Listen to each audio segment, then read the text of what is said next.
Nicole, this is a huge, huge week. Do you know why? Why? You want to guess? You don't have to. I might be able to take a guess, but only, oh my god, if I'm right about this, I'm going to be so unbelievably proud of myself. Did the Eagles start their training camp this week? They did! I only know because Isaac Rochelle went to Las Vegas Raiders training camp, so I was like, wait a second, she's wearing an Eagles hat. The Eagles must have, obviously, it's like, it's about to be the training camp season, all of the times.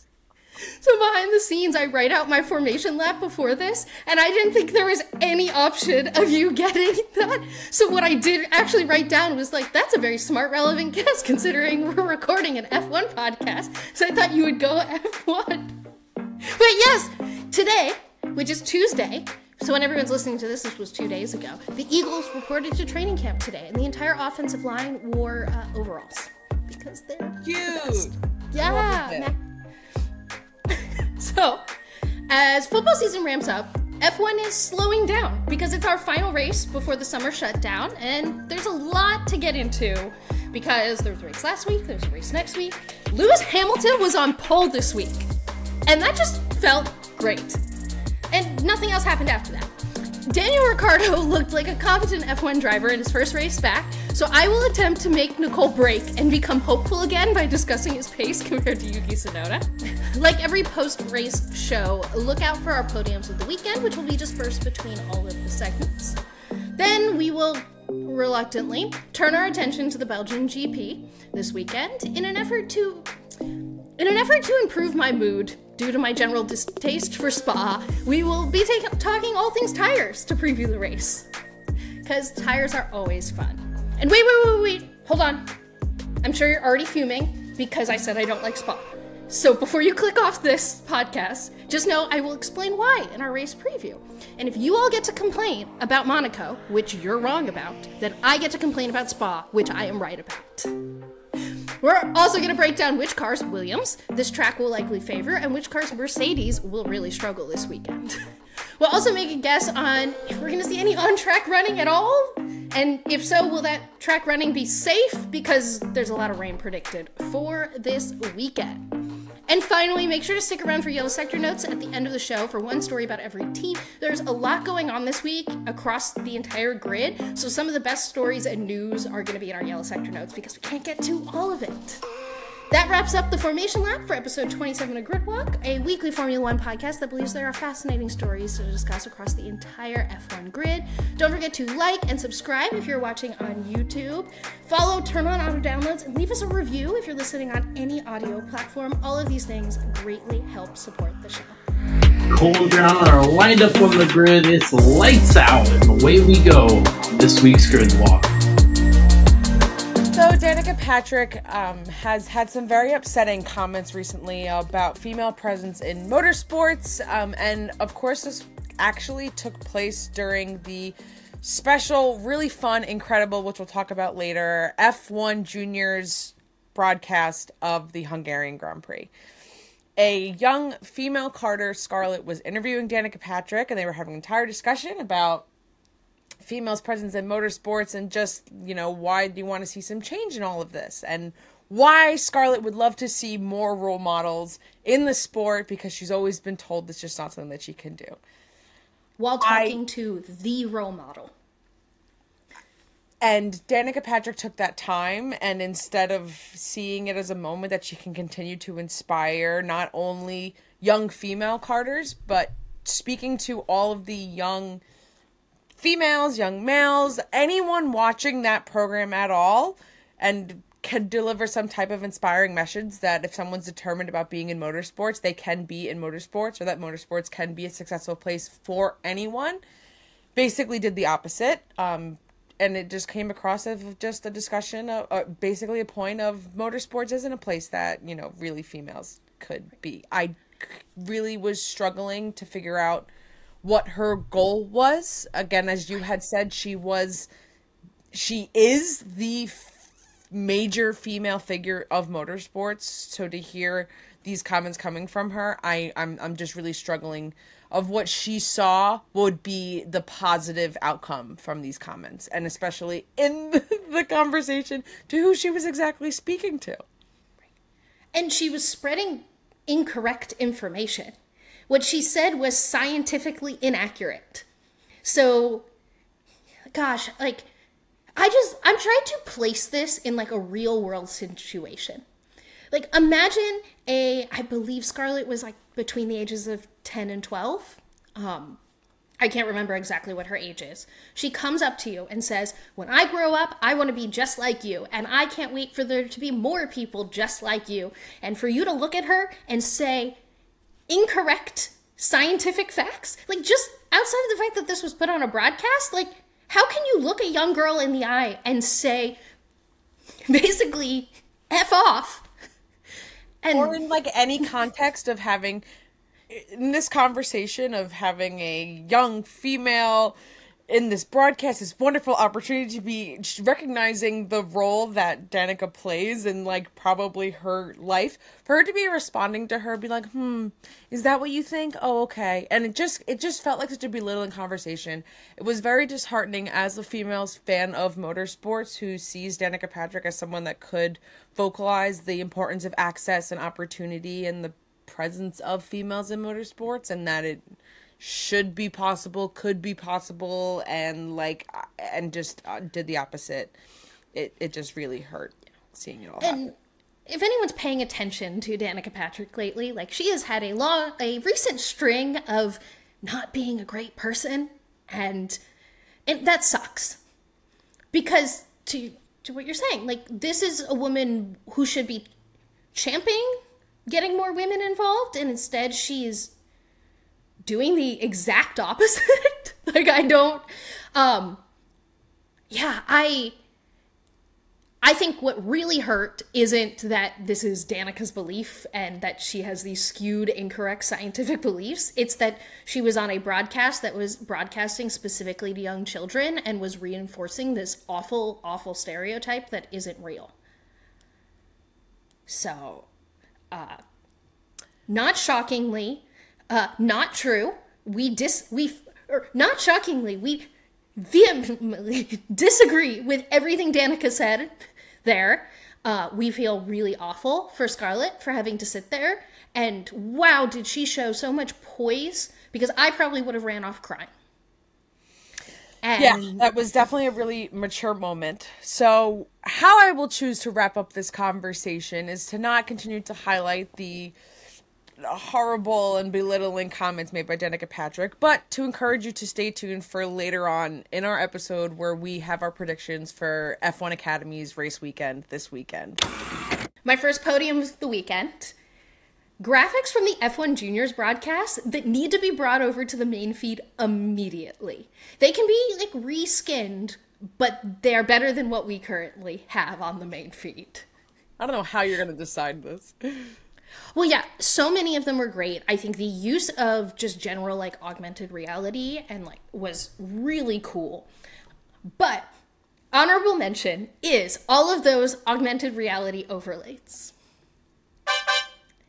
So basically, like, they kept like putting the current standings, and it was just in the middle of the track. There was a really cool one where when they were focusing on a pit stop, they like put the car with the driver. It was just like, very dynamic and really well done. Like, for a first go, very impressed. P3, the time gap graphic with gaining and dropping.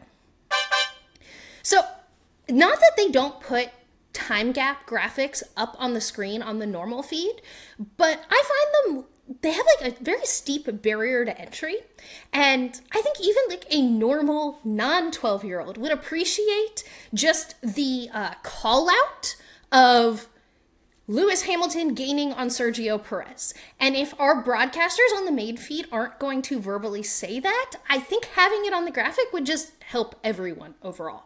Like, I know that like my mom, who I watch most F1 races with, would love that. And she's a pretty informed viewer. All right, P2, information graphics on the goal of the drivers at that moment. So similarly, versus like gaining or falling away, and multiple times they put up on the screen, Lewis Hamilton chasing Sergio Perez. Like that literally just is like, this is the goal. And I think that's helpful for everyone, telling the story of the race. And last but not least, P1, the radio overlay. They need to have a photo of the driver in the radio overlay from now on. It makes it so much more personable. I really love it. It brings it to life, really personifies the radio. Saturday felt like a cleansing of my soul. It felt like Christmas. It was what a beautiful Saturday. I've never felt such like, it's been so long to feel such pure joy. Joy. Like, and I didn't expect it. And I was watching qualifying by myself at 7:30 in the morning because, F1 in Europe and I'm in California. And I screamed. I'm sure I woke up all of my neighbors.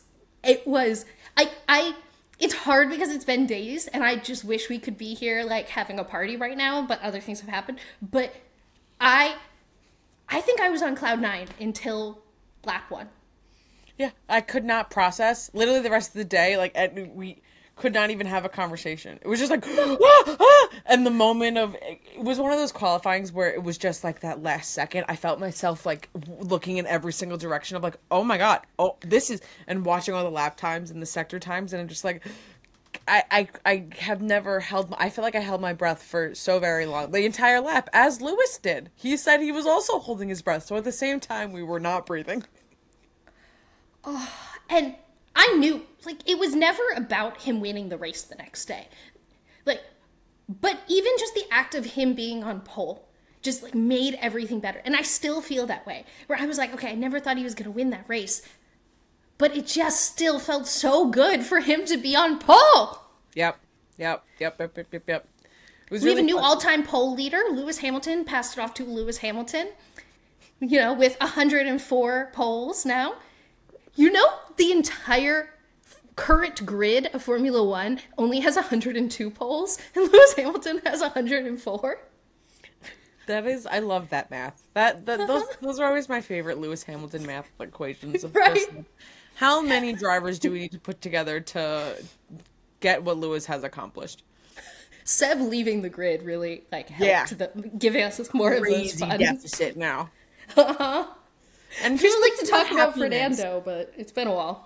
Right, exactly. But gosh, Lewis, I could rewatch every single interview that Lewis gave post that qualifying forever. It was just wow. It was just so great. And I will go back to it later to watch when I'm feeling down. Notice how I'm not saying we're talking about Sunday, because Sunday obviously was a different story. But Saturday felt great and sparkly and a beautiful time to be a Mercedes and an F1 fan. Yeah. My immediate thought when that poll happened, though, was like, this is what makes sports so great. Like, through every weekend that's frustrating or something goes wrong, or like every moment last year where the DRS stopped working when he should have been on pole twice, having that moment and that release and that celebration just was so much fun. Like, and when something really good like that happens, it always just reminds me why I'm a sports fan. Yeah, it gave a lot of like that last 6 minutes of a Friday Night Lights episode, or like any sports movie ever, where you're just like edge of your seat, like you feel good, the good guy wins, like yes. So while we're bursting that bubble, because we're really just trying to not get there, let's talk about Sunday, please. So I have a question to start this out. Lewis ended P4. If he ended P3, would you have felt less depressed on Sunday? Of course. Same. Right. Well, you also then would have had probably Checo in P4, and that would have given you like a lot of whatever. We're not getting into our prediction points right now. I had a crazy good amount of predictions last week. So obviously Alpine double DNF'd, and we both picked out for best of the bottom. But I got P7 and P10, and obviously P1 because we picked Max right. And if I got P4 right on top of that, I would not. This entire podcast would be me gloating, pretty much. Right. But. Yeah, so, but beyond that, like, It's crazy that P4 feels so much worse than P3. Like, just the act of being on the podium would have felt good. And in pulling the data, the most annoying part of this is that the difference between Lewis Hamilton being in P3 and Sergio Perez being in P3 is the time lost in the pits. No! How about not bad? What if we said it was anything else? We could, a bird, I don't know, literally make something up. Well, Why? yes, of course. No! What is this, Ferrari? Hello? Okay, Right. fine. So, of course, like, yes, it's probably like 700 other things, because every F1 race is a series of a bunch of decisions. But Lewis spent a second longer in the pits than Checo, and Lewis was behind Checo by a second at the end of the race. And the worst part is this was a good pit stop weekend for Mercedes. I just don't want that. I don't know. I feel irate. Wow, I'm so glad you're on the other side of the country because I'm just angry. And it's not your fault, but you're delivering I'm the face of... Yeah, you're the messenger, and I don't want this message. Deny, thanks anyway, not home. It actually makes me feel better in a weird way, because after looking through all the data, and we can talk about this in more detail when we get to like the development race and McLaren of it all, like Mercedes to me feels like the second strongest package behind Red Bull. It won't feel that way this weekend at Spa, but overall, collectively, they are the second strongest package, and that, like, the fact that McLaren hasn't like jumped them, it makes me feel better as a whole. Like, Lewis should have beaten the second Red Bull to the podium this week. It was other strategy decisions, it was engine cooling, and it was pit stop time that prevented that from happening. And those aren't things that are Lewis Hamilton or the fundamental pace of the car. So I think we just hold Mercedes to this standard that we should hold them to, that they should be competing with Red Bull. But the reality is they are the second fastest car, and they could have done a Ferrari and just completely slid back, and they didn't. So, I don't know, there's my positive spin. But yeah, we're talking, like, Mercedes needs to get the pit stops together, because, I'm sorry, when you don't have a giant pace advantage in your car, like, you can't be losing this much time to Red Bull and McLaren in the pits. Okay, I'm going to focus on the optimistic viewpoint that you provided. Yeah. Thank you. It'll be very difficult, and I will start it later, because right now I'm still upset.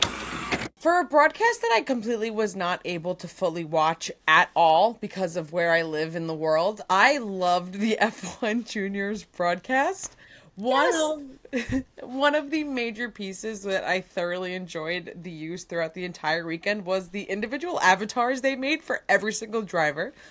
So I'm here to basically tell... Oh my gosh. Hello, tripod that just wants to just not tripod. That's so... Your poor tripod. It's fine. I don't know why. I thought I fixed it. Okay. So I am here with a podium of my favorite F1 driver avatars from the F1 Junior broadcast. I have an honorable mention, which I guess it's an honorable mention, but I just kind of need to discuss the elephant in the room of Daniel Ricciardo. Oh, wait, sorry. Hold on, that was the wrong sounder. I don't think it's an honorable mention. I think it's a we have to talk about it. Oh my god, the sounds felt like a personal attack. I was just going to point out, Danny Ricks, if you told me, if all of the things did not happen in the last, week and 2 weeks that have happened, and if Nick was still at AlphaTauri, and if that was the same graphic, I'd be like, yeah, that's Nick DeVries. Did they change it? Who really knows? It kind of feels like someone was like, sure, close enough.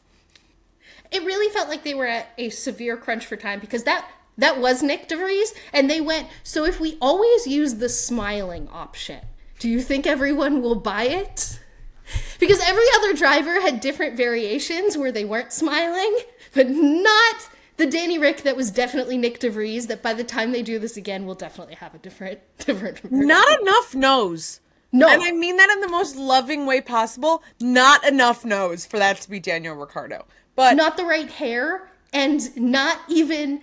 No. Just, it wasn't Daniel Ricciardo. That was Nick DeVries.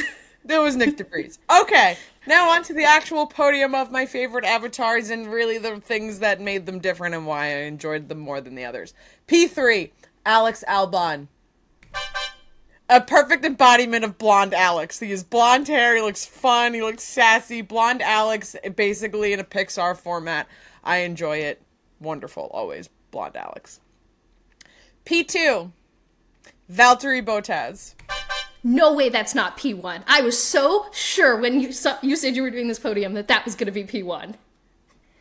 Well, also I am letting a lot of my fan bias infiltrate all of this, but the P2 of an animated mullet, is spot on. It really nailed it. Perfect VB energy, and I'm convinced that he probably now has that as his paddock photo for the rest of forever.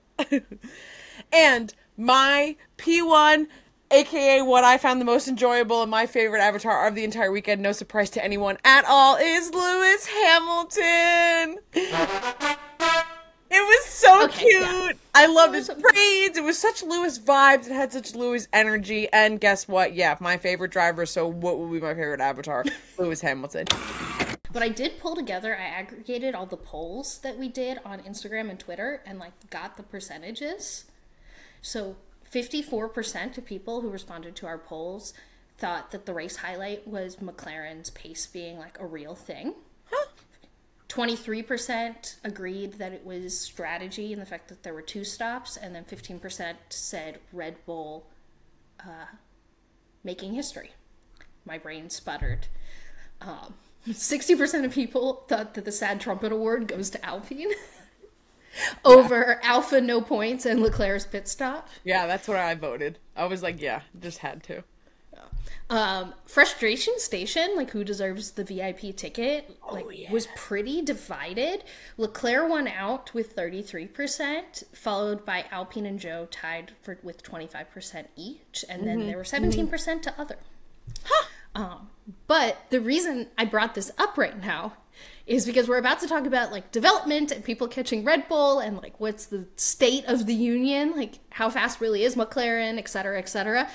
And I did ask the question after the race this weekend, when will someone else win a race? 9% of people said this week at Spa, and to those people, congratulations, I hope you have fun. I love living in that kind of realm. I mean, I did not vote that way on that. No, me neither. But you know what? More power to them sometimes, I guess. Depending on who they think is winning. Yeah, 9% of people also said within 5 races.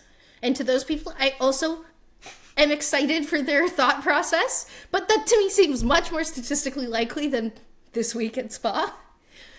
But then 27% of people said before the end of the season. Oh no, I didn't say that one either. And 55%, so over half the people said that Red Bull will win every single race this year. I think before the end of the season, just it's statistically unlikely that they're going to win every single race. A DNF will happen eventually, right? I don't know. So... She says so confidently, and I'm like, what do you know? Because I have not... I don't know anything. I just know that they literally passed the record right now that was held since the 80s for most consecutive wins. We're going to look at something from F-Data Analysis. Because they did...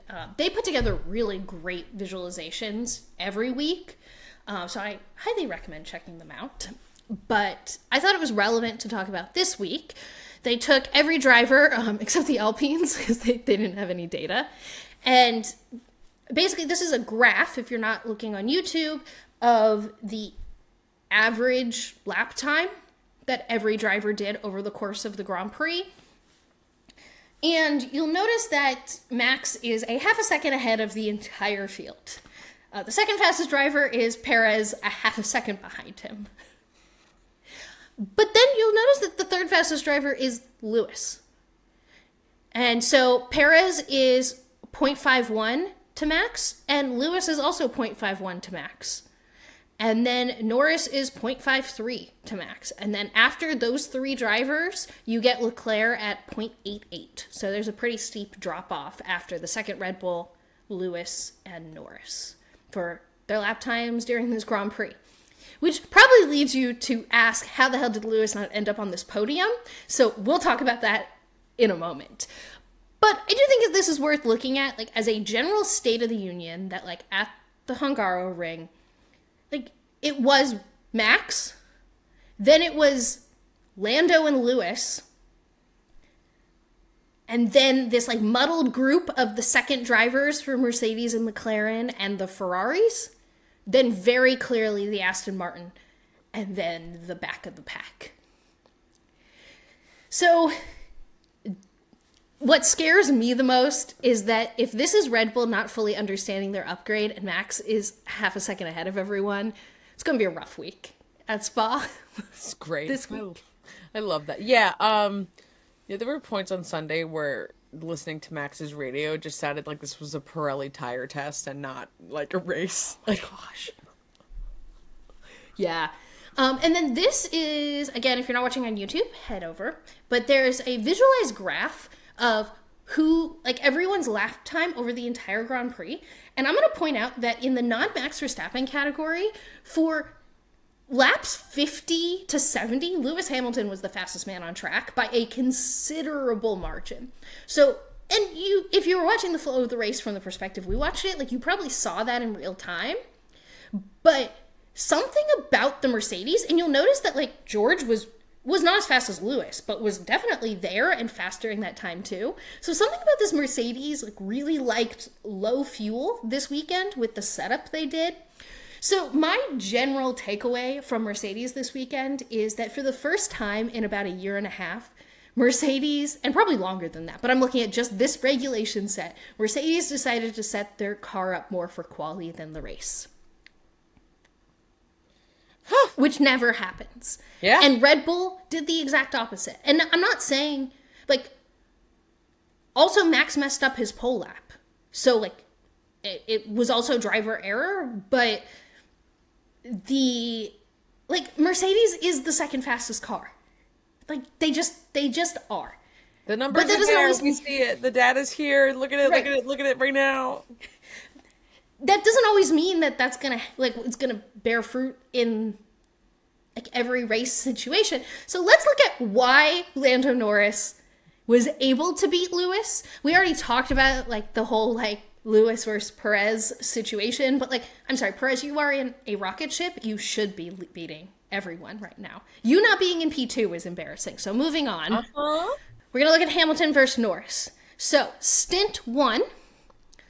Lewis's lap times were 0.2 a lap slower than Lando at the beginning. Stint 2, Lewis's lap times were 0.1 slower than Lando. Stint 3, Lewis's laps were nearly 0.7 a lap faster than Lando.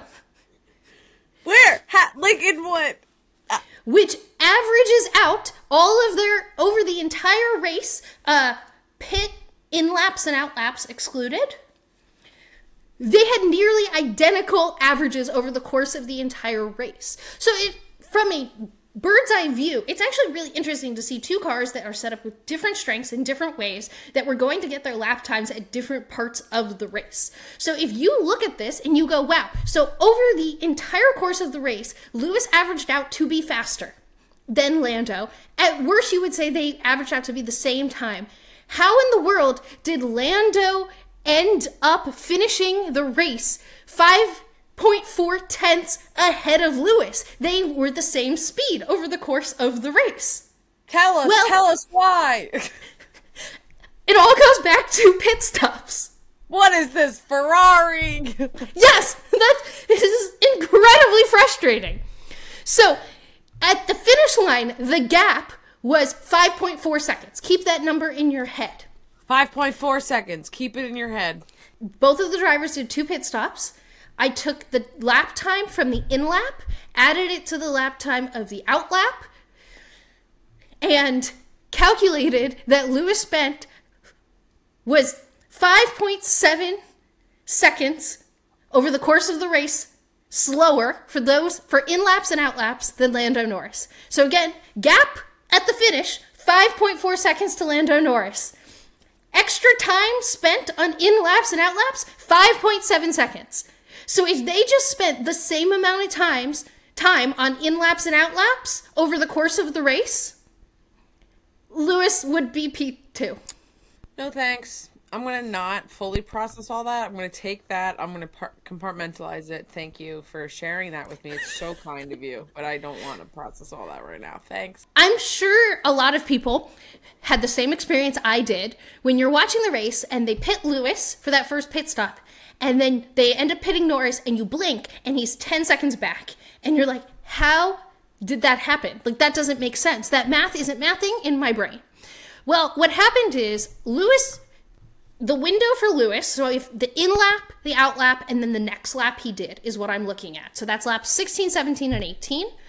And then Lando, his in-lap, his out-lap, and then the next lap is laps 18, 19, and 20, just to put your brain in the space of the race. So Lewis's in-lap was 87.8 seconds. Lando's in-lap was 87.1 seconds. Lewis's in-lap was 7 tenths slower than Lando's. Then out-lap, so this is where the bulk of the pit time goes, by the way. Lewis, on his out-lap, was 4.1 seconds slower than Lando.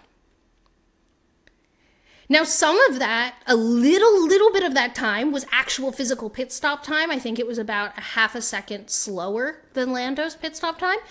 But really, whatever strategy Mercedes had or delta time they gave Lewis on that outlap, they could not get those tires working, or maybe they needed to ease them in for their strategy, but 4.1 seconds.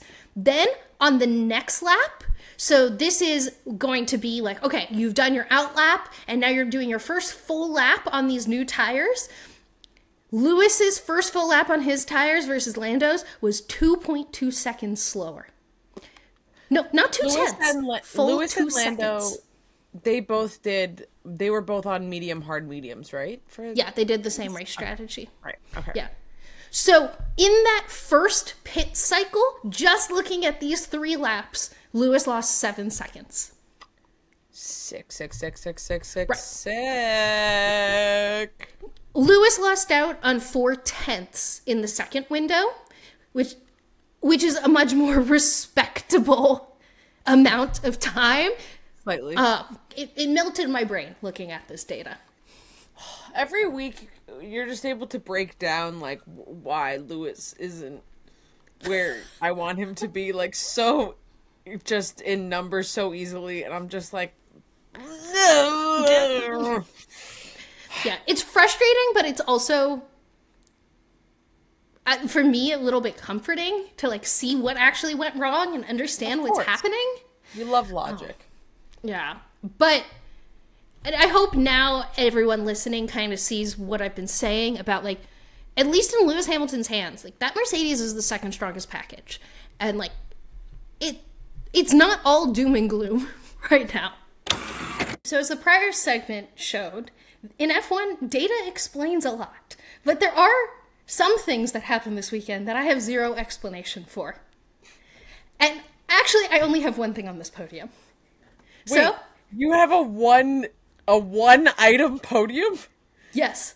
I don't know what sound to use for this. I think the P1. Okay. P1, things that happened this weekend that I have zero explanation for, even after looking and doing the research and following up and trying to figure it out. Alfa Romeo's pace. Sick. Tell us more. I don't have anything to say. I don't have that. I have no explanation for it. No explanation. They were just fast. All of a sudden. Congratulations. But got nothing out of it. Oh. Briana, Danny Rick raced, and it wasn't a DNF.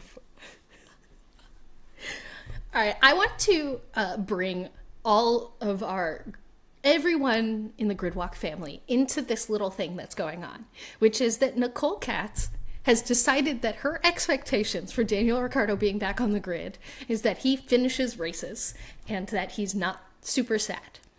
And it's an AlphaTauri. It's a combination of expectations of him, which I believe he can drive. Let me make this clear. I'm a Daniel Ricciardo fan that also believes he can drive, but also understands the expectations of AlphaTauri and the emotional state of everything going on. So, yeah, I feel pretty great after this weekend. As you should. So, as I do, I was running data and trying to see how he did against Yuki. And I sent Nicole like 3 minutes of voice notes explaining how well Daniel Ricciardo did this week. And her response was something along the lines of, cool, whatever. Can't think about it. Don't want to think about it. And I'm like, this man is currently has 1 win to 0 losses in the fight for Sergio Perez's Red Bull seat. And she just goes, meh. So this segment is I'm going to attempt to get Nicole to break out of and actually get excited and root for her driver to be in the rocket ship. I am excited. I'm just nervous. I've been hurt too many times before that I just am trying to protect myself, okay? But that's no fun. But I want to be happy in P13. And you should be happy in P13 because Yuki was not in P12, 11, 10, and blah, blah, blah, blah. I'm not saying you should be sitting there expecting him to be in the points. I'm saying you should be happy with the stats I'm about to give you, which is that he outqualified Yuki, which I had no expectation of. And then in average race pace, in every way I cut up the race pace, Daniel Ricciardo was faster. Yeah, I know. I can't. I mean, look, I am so hyped and so excited. It also is me rooting for, and if you're new here, not a big Red Bull fan, it's rooting for the Red Bull seat. It's rooting for the second time, which again, if this is the path Daniel Ricciardo chose, is what he's chosen for himself, and it's great, whatever, I guess, for him. I'm still trying to process that the man was in a car. And the fact that...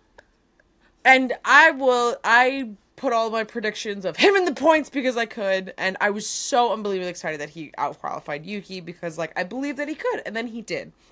So, look, I am hyped. I can't wait to... I can wait to see what happens because it's Spa in general. But I'm nervous, but I do feel not miserable as a Daniel Ricciardo fan right now, which is not something I've been able to say in a very long time. And I'm going to put on the record that I don't want Daniel Ricciardo to get the Red Bull seat. 1, because that means you're going to be a Red Bull fan, and I can't live with that. And 2, because we need someone in that Red Bull seat that can actually compete with Max, and Daniel Ricciardo, is not that. But... We don't. Nicole, okay, well, 1 win to Daniel Ricciardo, none to Yuki Tsunoda after week 1. Feeling pretty great. Feeling pretty good. Pretty great for the Honey Badger. And also, he was just unbelievably happy. We had some, A+ Danny Rick moments from the weekend, which, surprise, I have a podium for. Is that your next podium? It is my next podium. Let's get to that. A collection, which could be almost a never-ending list because there was just so many wholesome moments. I tried to spice it up to get a little bit of different types of Danny Ricks, but my favorite Danny Rick moments from the Hungarian Grand Prix weekend, and I will start with an honorable mention because it's almost more of a fun fact. Okay. So, my honorable mention of learning Daniel Ricciardo's paddock pass picture. And it's his picture from the Met Gala, which is a interesting flex. P3, my favorite Daniel Ricciardo moments.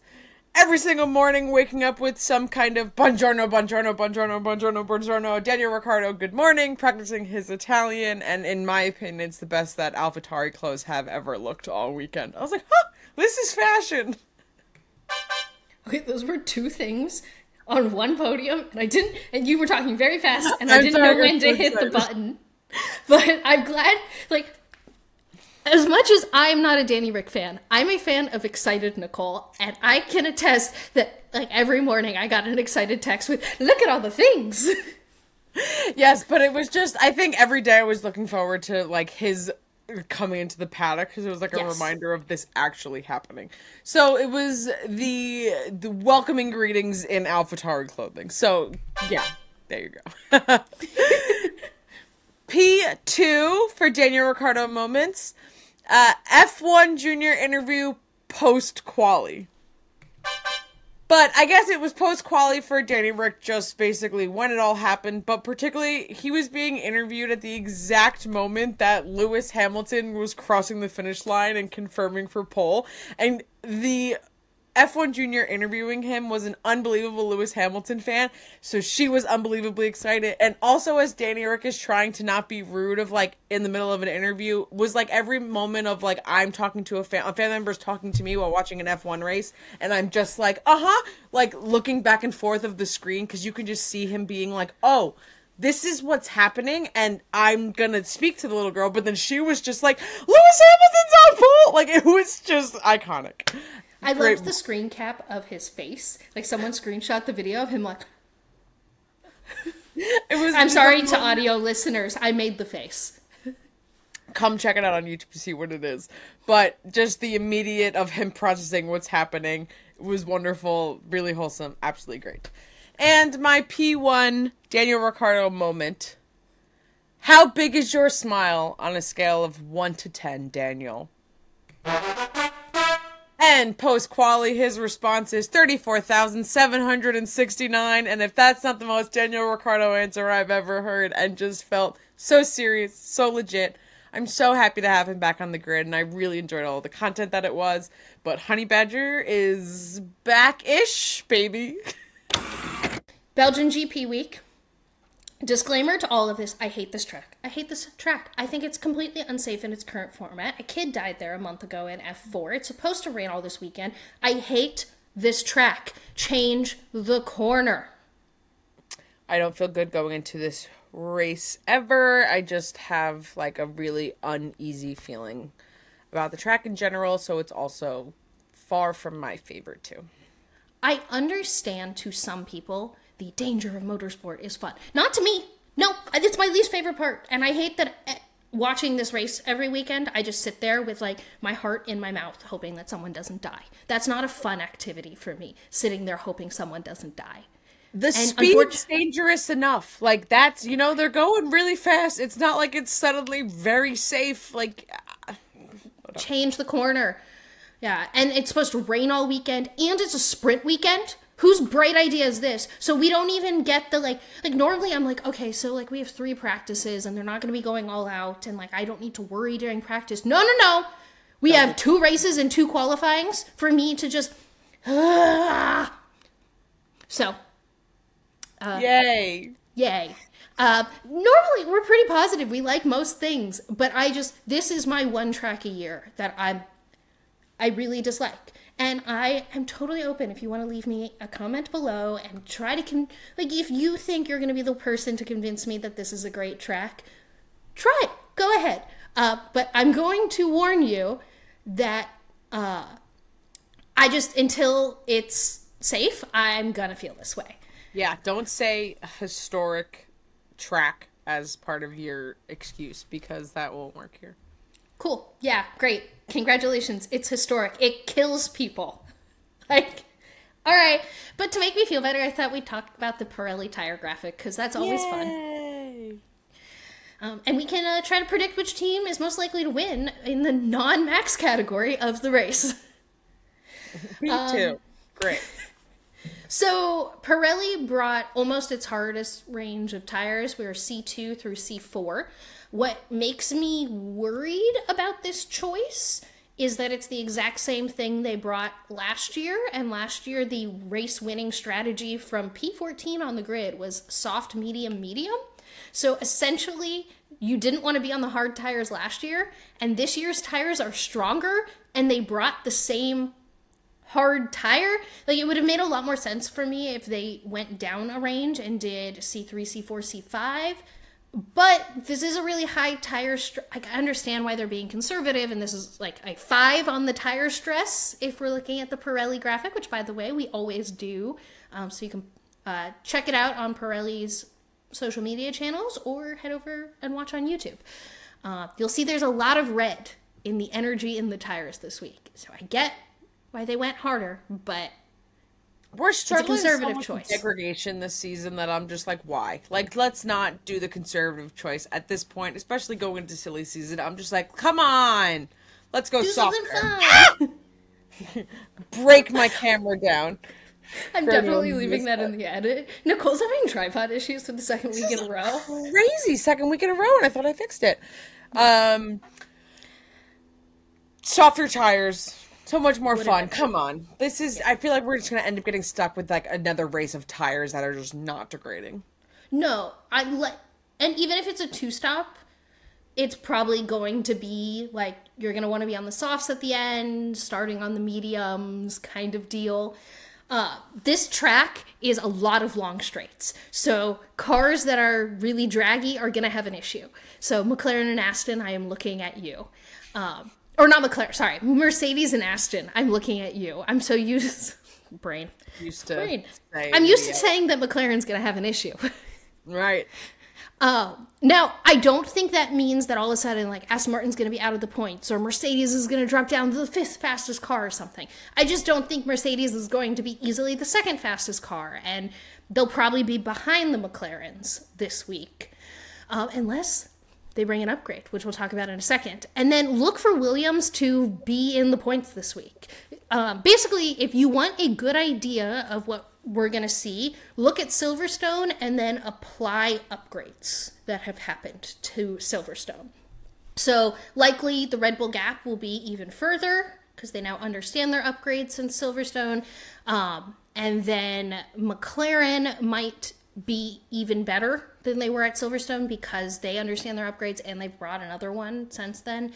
But Mercedes also might bring an upgrade. But Williams did very well at Silverstone, will likely do very well at this track as well. So I'm excited. We're at least hopefully going to see some fun Alex Albon moments. I hope so. I'd have been hoping for that already, but it could be very, very interesting. So what do we know about upgrades coming in? Like what has been confirmed at this point? It is Tuesday, Nothing. July 25th before the race weekend, so we haven't gotten all of the news just yet. So what do we know at this point in time? So we know nothing since Hungary, which is interesting. About 3 weeks ago, Alpine said that they were aiming to bring an upgraded floor to this race. So we don't know if that's actually going to happen. Aston has said that they're going to bring an upgrade either to this race or post summer shutdown. And we don't know if they're going to end up bringing it to this race or the next one. McLaren is an interesting case because actually they were supposed to bring upgrades last week to Hungary, but they delayed them, which they're saying it's supply issues or like production issues. I think the reality is something didn't perfectly correlate from the upgrades they did bring, and they probably want to rework this next step of upgrades would be what I am assuming. But that might not be true, and they might actually just have their upgrades done and ready now. So maybe McLaren. And then I'm hearing murmurings that maybe second time I did that today. I'm hearing murmurings that maybe Mercedes is going to bring an upgrade. And I don't think it's going to be a big one, but Toto did promise us one more upgrade before summer shutdown, and they really need it at this track, considering how draggy the car is. So it might be a circuit-specific situational, like they might have a less draggy rear wing to bring or something small like that. But murmurings, nothing official. I haven't forgiven, again, not that I need to forgive Toto for Silverstone because whatever, but I haven't. So I just don't want to. I think everyone needs a summer break, and I feel like a tortured Mercedes fan. I don't know what I could be going into this weekend with, but I'm just going to go with mid expectations for this, and we'll see if any upgrades even happen. I would be overjoyed if either Mercedes car is in the top 5 this week. Like, that'd be nice. Yeah, particularly because Red Bull should take another step forward, understanding their upgrades, and that should put Sergio Perez easily in P2. But he should be easily in P2 now. But like, if Max was a half all season. Yeah, but if Max was half a second faster on them not really understanding their upgrades, then you could theoretically assume that Max is now going to be a second faster, which might put Sergio Perez half a second faster. I don't know. Do you think he's going to be in Q3 this week? Do you think he's going to qualify better this week than he did last week, which was him qualifying P9? Nope. I think no, worse. I'm going back to not making the Q3. Yeah. I don't know. I don't think the momentum, I don't think he's going to be able to maintain the momentum. I think he was on, like, some different kind of, like, fire energy. I don't know. We'll see what happens. It'll be really, really interesting because, again, for all of the reasons we've been saying all season long, the Checo Perez should be literally right behind Max. That car is a rocket ship. So, I was surprised this weekend, which felt weird because it shouldn't be, but... Yeah, no, I'm not sold on the Checo ship yet. And you know what? That's okay because I'm a Danny Rick fan, so. Hey, you listening to this? Whoever you are. Can we collectively decide to stop voting for Sergio Perez as driver of the day when he qualifies awfully in clearly the fastest car, barely makes it on the podium in clearly the fastest car? That was not a good performance. You could have probably voted for one of the Alfa Romeos whose car wouldn't start for them. And I would have thought that was a better vote than the man in the rocket ship who couldn't get it to P2. Thank you. Agreed. Literally no one in a Red Bull, like Red Bull, not AlphaTauri Red Bull, because I did vote for Daniel Ricciardo for driver of the day. But no one driving a Red Bull should be driver of the day. It feels like almost, unless you, like, you know, no, whatever. I'm not going to say unless anything. No, Max should have been driver of the day over Checo. Max had an incredible drive that you described as it was like a Pirelli tire test instead of an actual race. Like, one of the two Red Bull drivers is doing a good job, and it's not the one who keeps winning driver of the day. This is our final podium of the episode today, and it's actually not about the Grand Prix last weekend, which... bucking the system, but these are controversial things that I like more than Spa in its current dangerous configuration. Okay, P3. Red Bull ending up winning every race in 2023. Better than the current configuration of the Spa track. That's only P3? Oh, no. I will say that I really, like, all three of these could probably be in any order. Okay, yeah, I was going to say it's going to be an aggressive podium for sure, but fair. P2, watching Ferrari mess up its strategy every week. I like that more than the current dangerous configuration of the spot track. At least that feels familiar. Yeah, at least it brings entertainment, angry voice notes, data I can run. All right. And P1, controversial things that I like more than the current Spa configuration. A Monaco Grand Prix with no on-track overtakes.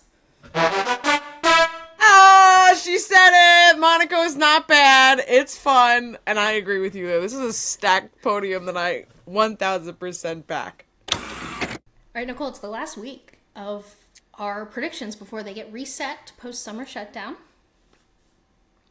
Wow, I can't even believe we're already here. That, right. I feel like the season just started and we're somehow at silly season, which I think we need to learn. And I think as an F1 community, we need to collectively rename a different name for silly season because F1 season's just silly season. There needs to be some kind of other name.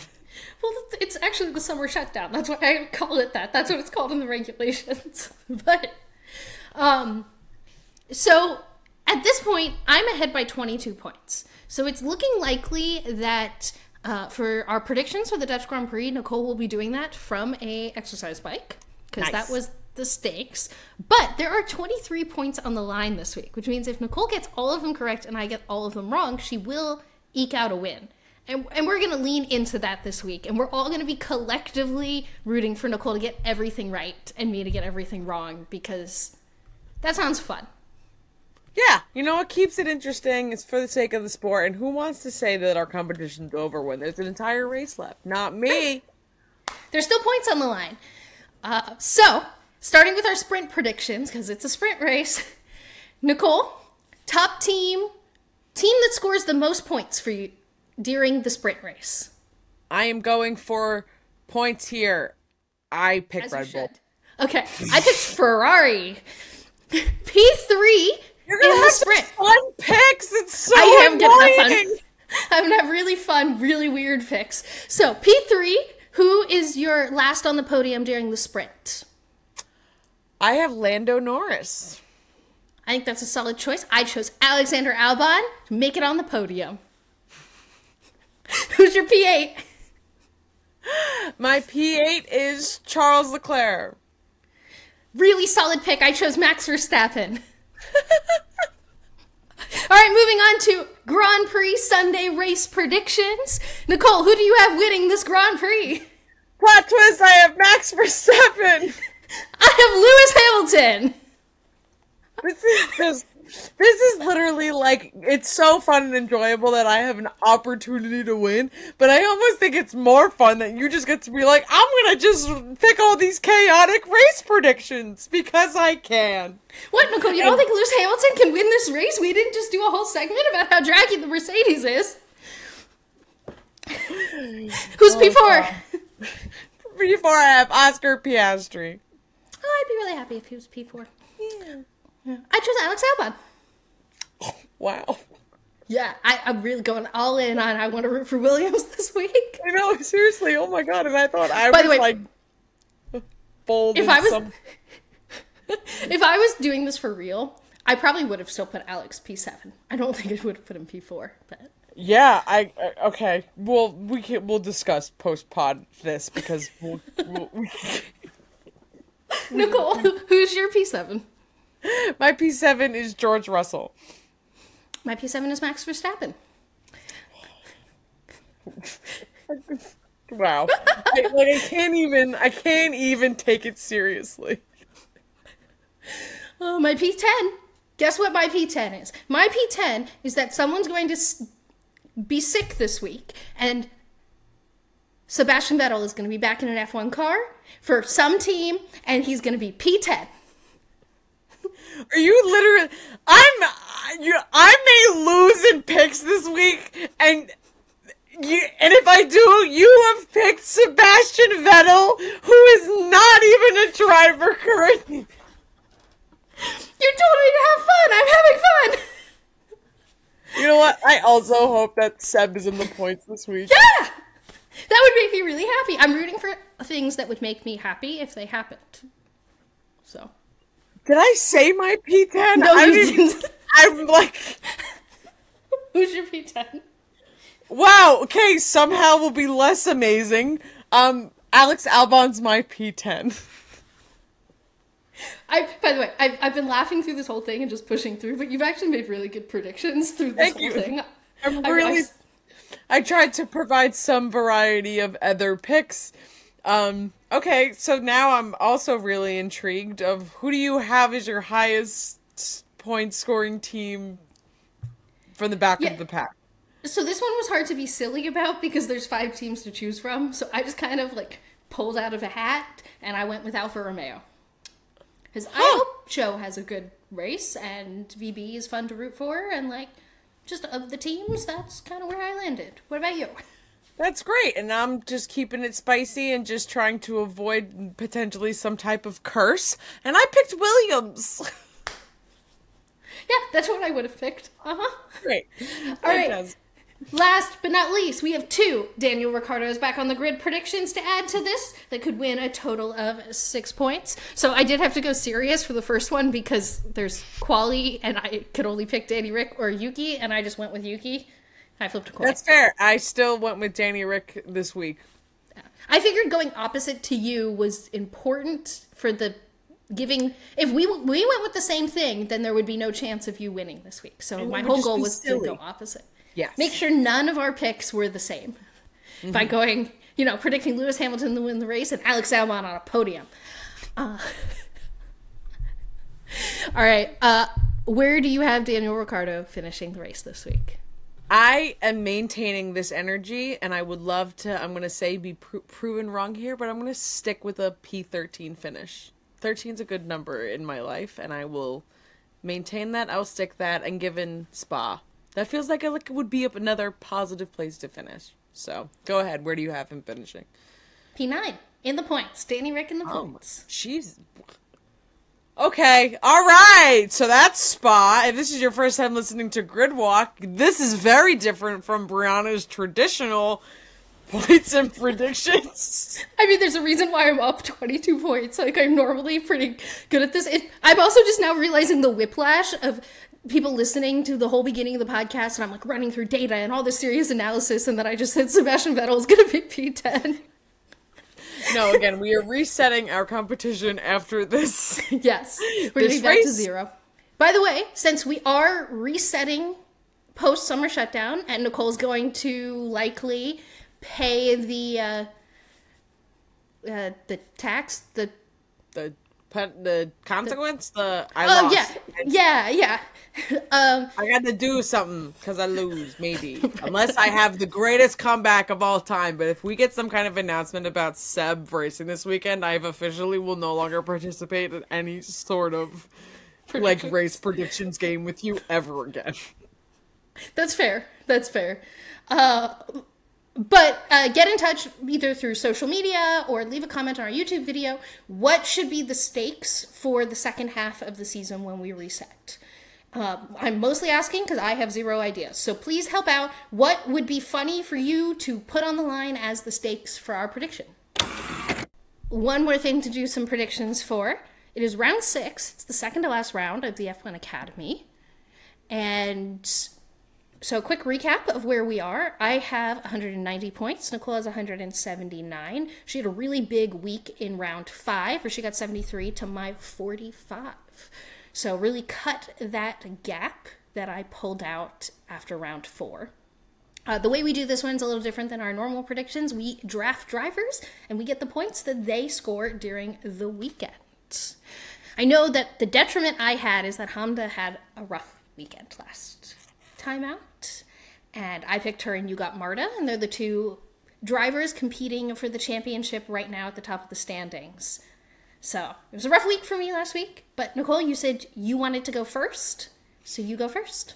Yes, it was definitely not an ideal weekend for Amda last weekend, and I had honestly debated going back and forth of who I was going to pick for first pick this time, but I opted to go first as I will remain true. She's been my homie this whole season with F1 Academy picks. I'm going to remain with Marta as my first pick going into this race weekend. I mean, it makes sense. She has won the most races of any F1 Academy driver. It's been really disappointing that we haven't been able to watch any of these races because it's definitely much more exciting than what's happening in F1 right now. But there's been a lot of back and forth, and it's been incredibly close, and just to see where drivers have been able to jump around in the points. Yeah. Also, this is the last round that is not going to be on the F1 circuit, at least for the next year plus, because round 7, the final round in F1 Academy, is at the USGP for F1, and then next year they've already announced that F1 Academy, all their rounds is going to be with F1, and I have heard a little bit of an unconfirmed rumor that we're going to get to watch the F1 Academy for the first time in round 7, because they'll be there with the F1 infrastructure. So fingers crossed that they announce that and that rumor turns out to be true. But I'm stalling. I am going to pick Hamda again. She had an off weekend, but she's had an incredible season. So I will back her again for sure. And I'm going to swipe Nicole's probably favorite driver. And I'm going to swipe Lena Bueller. I can't believe this. I should have. I can't. I have no words. I don't have words. Yeah. Every week, Nicole's picked Lena. She's had a fantastic week. And I would like to have a fantastic week. And she's P3 in the standing. She's been really consistent all season. And I also just wanted to see that reaction. I should have known. I was so, wow. Okay. You wanted Marta. I know, I did. That was the cost. I know, that is the cost. And once again, I'm sorry, Lena. Whenever weekend, you're so right. Whenever I end up not with Lena, it's not a powerful week for me. But that is okay. I don't wish her less success because she's not hanging out with me. All right. Well, then I will go with. I'm gonna pick Abby for my next pick, which now this kind of makes us a little bit like lame for these next couple of points. But now we're getting just really our competitive selves. Yeah. But then, of course, after that is when we get to keep things a little bit more interesting. And I'm actually going to pick for my next set of picks that's outside of 1 through 6. That's right. We do 6 as our cut. 1 through 7 is our cutoff. Either way, that's okay. I'm going to pick Carrie as my outside the quote-unquote top picks. Yeah, Carrie had a really good round 4 and some decent point scores in round 5. So that makes a lot of sense. Who am I gonna pick? I'm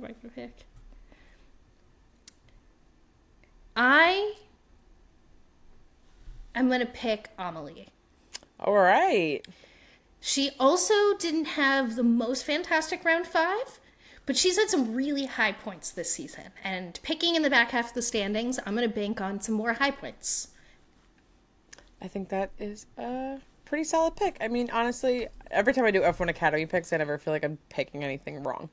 But then we'll have a little bit of a gap here until Austin, which sounds like worlds away compared to where we are in the F1 world. So next year will be a little bit different, but excited for some F1 Academy racing in France. Welcome back to Yellow Sector Notes. Not the fastest walk around F1, but we will complete a full lap around the paddock, hitting every F1 garage. Starting today with AlphaTauri, who is releasing a documentary about their 2021 and 2022 seasons. The film will also look back at its history and the origins of the team. The film will be premiering September 6, 2023 in Venice. So they're doing a full premiere for this documentary. Max Verstappen starred in the new Heineken commercial. It actually looked like Max Verstappen is joining One Direction, and this is all deleted footage from the Night Changes music video, which I cannot unsee. And yeah. It just convinced me that of the obvious connection that we make all the time, that the track from boy band fan to F1 fan is like a singular line and trajectory. Sergio Perez is launching a new program focused on helping both Mexican drivers and engineers get into Formula One. Alfa Romeo has a special livery this week highlighting their controversial title sponsor, Kick. Notably, there are green flames on the front wing, and the streamers working with Kick, their names should be on the halo. The F1 Commission met this week to discuss and vote on many topics. One of these topics is the option of engine equalization, as Alpine believes that its power unit is down 30 horsepower to its rivals. Reminder that we're in an engine performance freeze until 2026, so Alpine cannot simply just upgrade their power unit's performance to catch up. Another item on the agenda to potentially vote on is whether or not Williams is granted the adjustment to the cost cap to be able to invest in better infrastructure. So be on the lookout for some news about both of those topics coming soon. Also, since we didn't get a chance to dig into the engine equalization and that vote as a topic this week, I will throw in that Christian Horner has backed that we should just be looking at engine equalization going forward, which whenever Christian Horner is backing one of his rivals getting faster, I just think it's worth thinking about why that's the case and what's going on with their 2026 power unit that they're really supportive of Alpine right now. Pirelli is going to be doing a tire test next week, August 1st and 2nd at Spa after the Grand Prix. It will at least include the AMR23 driven by Stoffel Van Dorn. Ferrari has hired away a top Mercedes engineer, their performance director, Leoc Serrera. He will not actually be able to start for the Ferrari team until 2025, though. Rumors are swirling about both Haas drivers entering into silly season. K-Mac's contract extension seems to be less of a given, and Nico said that his bleach job was, quote, "I thought a bit of extra PR for me is pretty handy this time of season." Is Nico angling for a different job? Is Nico's contract extension not a given Haas, I don't know what's going on. And lastly, Toto may or may not have leaked, on purpose or accidentally, the length of the upcoming Lewis Hamilton contract to the F1 Juniors this week. It may or may not be 2 years, depending on what you believe. We will see. But Lewis did threaten us this week that they will not be announcing it until Abu Dhabi. That is the grid walk for July 27th, 2023 completed. How was my sector time today, Nicole? Faster than we realized that this is our 27th episode being released on the 27th. I can't believe I led with Eagles training camp and not that. Well, I can. Thank you, as always, to VoiceOver Man. Huge thank you and shout out to Susie Wolf for being an actual positive role model to females and young viewers of motorsports. And our four-legged executive producers. If you're an audio listener, don't forget to turn on your auto downloads. Take 2 seconds of your day to rate and review the pod. We really appreciate it. If you're watching on YouTube, take 2 seconds and subscribe, like the video, leave us a comment, let us know what are your opinions on Spa as a track, because now you certainly know ours. Maybe I've just given a lot of people who haven't felt comfortable permission to tell us that they agree with us and how much they also dislike Spa. You think that's going to happen? Is that what the comments are going to look like? I definitely anticipate that and nothing of the opposite. But really, any sort of comment that you leave on our podcast or anywhere that you watch our podcast, consume our podcast, any comment that you leave, any feedback you leave really helps other people find our podcast. And again, we really appreciate it. Make sure you are joining us for daily grid walks every single day of the week. Follow us at Gridwalk Show on Instagram, TikTok, Twitter, and Threads. We will be back to walk the Formula One grid every single Thursday, and we sincerely hope that you join us. But today felt more like a prediction party than a grid walk. Sebastian Vettel P10.